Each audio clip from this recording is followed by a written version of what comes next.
Grace 1. Oh, Grace 2. Okay. Recording? Okay.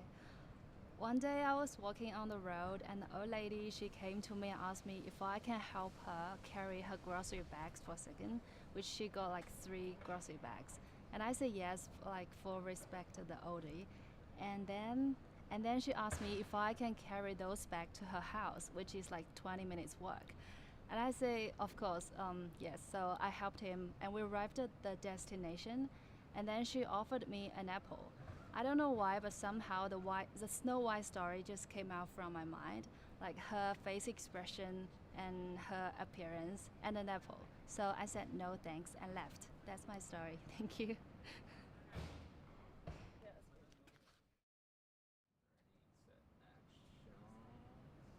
Recording? Okay, Rebecca 1. Okay, so when I was 11, I really wanted to be a gymnast, and my friend said that I could come along to gymnastics with her, and my mum let me, so that was really exciting.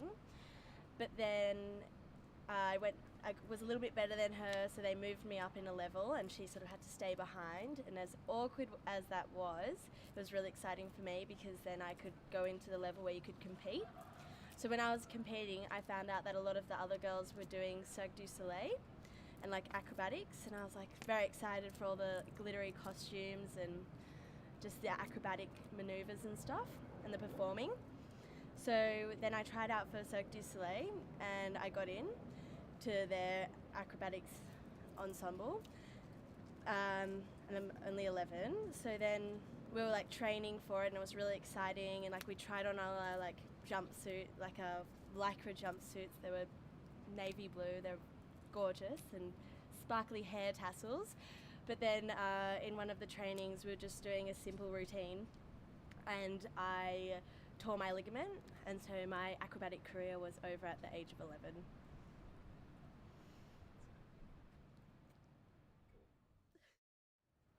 On recording. Alright, Dean 1. Alright, so at the start of last year, I went on a big America trip with a few of my mates, and first stop was in LA, and it was our second night there. Our first night had been a bit lackluster, so we wanted to make our second night really big. So after asking around the hostel a few people where to go and stuff, we decided on this bar called Colony, right? So we've gotten dressed and everything, had pre-drinks, and we've gotten to this Colony bar, and we got pushed forward to the front of the line just because we were Aussies. One of the bouncers heard our voice and pushed forward to the front of the line, so that was awesome. We've gotten in there and we'd already been drinking and stuff before we'd gotten there, so we were already quite happy, so we immediately decided to start drinking shots and stuff. Started hitting the Patron, about $190 down later, and another trip to the ATM. We were lined up at the bar again when one of my mates came bustling over through the crowd, just exclaiming, "Fred and George, over there!" Looking in the direction that he was pointing, we quickly ascertained that he meant Fred and George Weasley from the Harry Potter franchises. So we were extremely excited and elbowed our way through the crowd to where he'd told us that they were. And after about 5 minutes of searching, we finally found them, just Fred and George just standing there by themselves. So no one else was talking to them, so we plucked up the courage and went and introduced ourselves.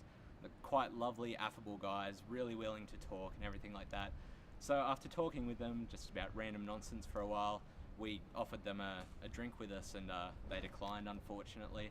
So we tried to purge on still, and the conversation ran dead when I decided to ask them what it was like to play a corpse. So yeah, that was my experience with Fred and George Weasley.